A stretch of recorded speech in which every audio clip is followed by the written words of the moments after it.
अस्सलाम वालेकुम जी, क्या हाल चाल है सबकी। उम्मीद है जी अल्लाह के फजल से ठीक होंगे, खुशहाल होंगे, मज़े में होंगे।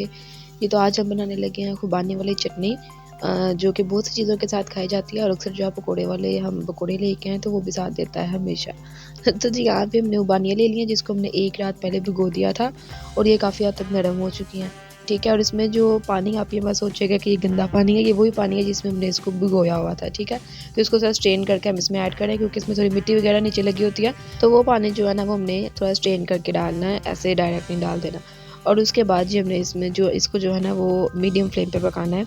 ये डालने के बाद हमने इसमें 5 टेबल स्पून शुगर ऐड करनी है। अच्छा, ये जो है ना ये मैंने ना 1 रात पहले भिगोई थी, लेकिन अगर आपके पास टाइम कम है तो आप गर्म पानी के बीच इसको 1 घंटा भिगो दें तो भी जो है ना वो मामला क्लियर हो जाता है। उसके बाद जी हमने शुगर डालने के बाद हम इसमें चिली फ्लेक्स ऐड कर रहे हैं हाफ़ टेबल स्पून हम इसमें सॉल्ट ऐड कर रहे हैं। सॉल्ट आप देख लीजिएगा, जितनी खुबानी की क्वांटिटी होगी आप उतनी उसमें सॉल्ट वगैरह और मतलब कि ये कम ज़्यादा कर सकते हैं। और उसके बाद इसको मिक्सअप करके हम इसको 20 मिनट्स के लिए जो है ना वो पकाएंगे मीडियम फ्लेम पे। यहाँ पे इमली का भी जो है वो पल्प जो है ना उसका हमें चाहिए है, तो उसके लिए मैंने यहाँ पे 3 टेबल स्पून इमली ली है और उसमें हल्का सा पानी डाल के 1 घंटा पहले मैंने उसको भिगो दिया था। और फिर इसको जो है ना वो इसमें ज़्यादा पानी ऐड करके तो इसको जो है ना मैं तकरीबन 20 मिनट्स के लिए इसको भी पकाऊंगी ताकि इसकी जो गुठलियाँ वो आसानी से अलग हो जाएँ। तो देखिए आफ्टर 20 मिनट्स थोड़ा ठंडा करने के बाद हम इसको जो है ना वो इसके पल्प को अलग कर लेंगे। एक छलनी की हेल्प से जो है ना हम इसका लिक्विड जो है वो अलग कर लेंगे।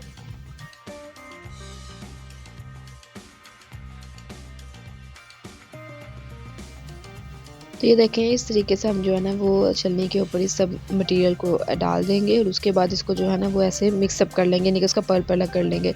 इसको होता है कों करना भी इसको कहते हैं, अक्सर मेरी मम्मी जी कहती हैं कि इमली को कों कर लो। पता नहीं उनकी कोई होगा उनकी ज़ुबान में, लेकिन ऐड इसको इस तरीके से ना हम अलग कर लेंगे। तो ये देखेंगे जो है ना इमली का पानी अलग हो चुका है और अब हम इस पानी को ना जो हम खुबानी पका रहे हैं ना उसमें ऐड कर देंगे। ठीक हो गया, तो इसमें देखिए काफ़ी पानी इसका अपना तो खुश्क हो चुका है और ये जो काफ़ी अच्छे से मुझे लग रहा है कुक भी हो चुकी है, नरम भी काफ़ी हो चुकी है। तो इसमें हम वो ऐड करके पानी तो इसको दोबारा जो है ना वो 20 मिनट्स के लिए पकाएंगे।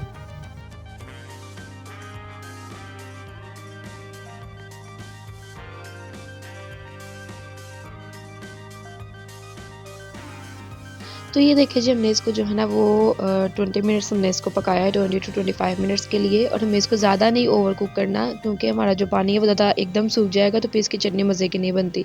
तो बस हमें जो है ना वो 20 मिनट्स ही इसको जो है ना वो पकाना है और उसके बाद ये देखिए हमारी जो खुबानी है वो भी काफ़ी अच्छे तरीके से जो है ना वो गल चुकी है।